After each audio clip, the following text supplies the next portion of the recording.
Welcome back to দিনী blog. Good morning. এই যে কলের যা পরিস্থিতি, 10 দিন হয়ে গেল, জল ঠিকভাবে আসছেই না। বলা হয়েছে, দীপ গিয়ে বলেছে, কিন্তু এখন পর্যন্ত খোঁজখবর নেই। হয়তো যাদেরকে দিয়ে কাজ করা তারা হয়তো কাজে ব্যস্ত আছে, সেটাও হতে পারে। তো বলেছে যে আসলে অবশ্যই জানিয়ে দেবে, আর যা পড়বে সেটা আমাদেরকে খরচ দিতে হবে। যেহেতু আমরা ব্যবহার করছি, এবার ঠিকটা আমাদেরকেই করাতে হবে, কারণ কোনো অসুবিধা নেই। তুমি কবে আসবে আমাকে একটু জানিয়ে দিও, আর একটু আগেই জানিও, দীপকে থাকার ব্যাপার আছে। সবসময় তো আমার কাছে আর টাকা থাকে না। তো বললে আচ্ছা ঠিক আছে। আর এদিকে ডিম ধুয়ে রেখেছি, দুটো ভাগে ডিম হবে, একটা হবে আলু ভাজা দিয়ে, ও বলছে ভাজা খাবে। আর ডিম এত ফোটে, তোমরা তো জানোই ভালো করে, তাই আলু ভাজার মধ্যে দিয়ে কাজ চালিয়ে দেবো। আর কিছু মাংস আছে, আর কিছু ডিমের বড়া হবে। আমার বড়া খেতে ভীষণ ভালো লাগে। তো মাংসটা আমার হয়ে যাবে। আর নখগুলো এত বড় হয়েছে, নেলপালিশ তো পরি না, আর আজকে নাইটিটা পরে নিয়েছি। স্নান করে বেরিয়েছি তো খালি মুখে তো নখ কাটতে নেই, তো একটা কিছু মুখে দিয়ে নিলাম। আর নাইটিটা পরেছি আজকে সারাদিন পরে, রাত্রে সারা রাত জলে ভিজে থাকবে, তাহলে বুঝতে পারবো কতটা সেলাই করতে হবে আর কতটা করতে হবে না। লেন্থের কোনো অসুবিধা নেই, লেন্থ সব কিছুই ঠিকঠাক আছে দেখছি। কিন্তু লালটার লেন্থ খুবই অতিরিক্ত বড় ছিল, যেটা অরেঞ্জটা দেখেছিলে একবারে ওইভাবে, পুরো পায়ে ওজোট খাচ্ছে, পাই দেখা যাচ্ছে না। তো ওটাও ভিজিয়ে রাখা হয়েছিল, তো ওটাও দুটো একসাথে দিয়ে আসবো। আর দুটো না, আরও দুটো কুর্তি আছে, সেটাও একবারে দিয়ে আসবো গিয়ে। তো কাঁচাও হয়ে যাবে, আর মাপটাও ঠিকমতো জানা হয়ে যাবে। এখন পর্যন্ত আমি ঠিকঠাক ছিলাম, একটু মুডটা অফ হয়ে গেছে। ঠিক আছে, হয় না একটা প্রত্যেকবারের একটা, তুমি আশা করে থাকবে না, কিন্তু তবুও একটা মনের মধ্যে একটা ইচ্ছা কাজ করে না, যে না এইবারটা হয়তো হবে, এইবারটা হয়তো হবে, অন্যবার হয়নি তো কী হয়েছে। আর সব কিছুতে দেখবে টাকার প্রয়োজন হয় না।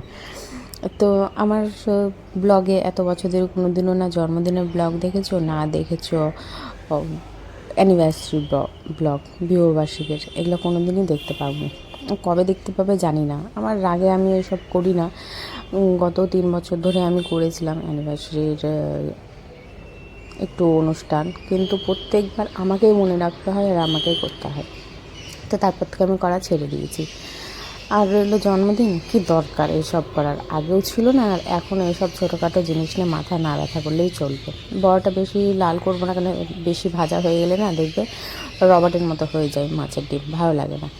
তো এইবারও তাই একটু হ্যাঁ ঠিক আছে, প্রত্যেকবার তো সব কিছু ঠিক থাকে না, এবারও সব কিছু ঠিক থাকবে না। ও যতটুকু প্রয়োজন ততটুকু। কেন 2 দিন আগে আমাকে নিজের মুখে বলল যে এত তারিখে কী আছে তোমার মনে আছে তো, সেটার জন্যই আমি একটু মাথার মধ্যে নিয়ে রেখেছিলাম। তো যাই হোক, কোনো বছরই গত এই 3-4 বছর ধরে, গত 4 বছর, 3 বছর না, আমাদের 7 বছর হলো। 7 বছর ধরে 7 বছরের মধ্যে 3 বছর আমি নিজে থেকে একা করে এসেছি, তারপর থেকে আমি ছেড়ে দিয়েছি।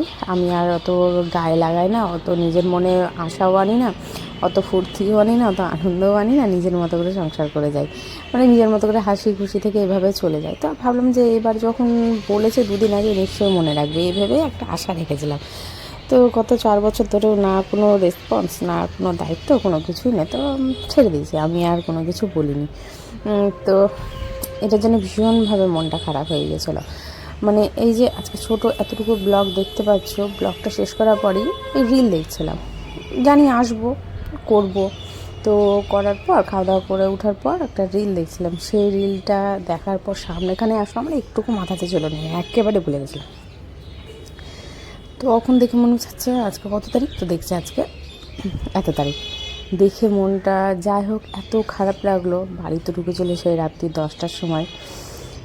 তো তাও একটা হচ্ছে না, 10টায় ঢুকেছে, হয়তো উইশ করবে, হয়তো করবে, তারপরে দুজনকে একটা উইশ করব, না তাও হয় না। পরের দিন হয়তো যাই হোক ভুলতেই পারে মানুষ, সারাদিন কাজে ছিল, হবে না, সেটাও দেখতে পেলাম না।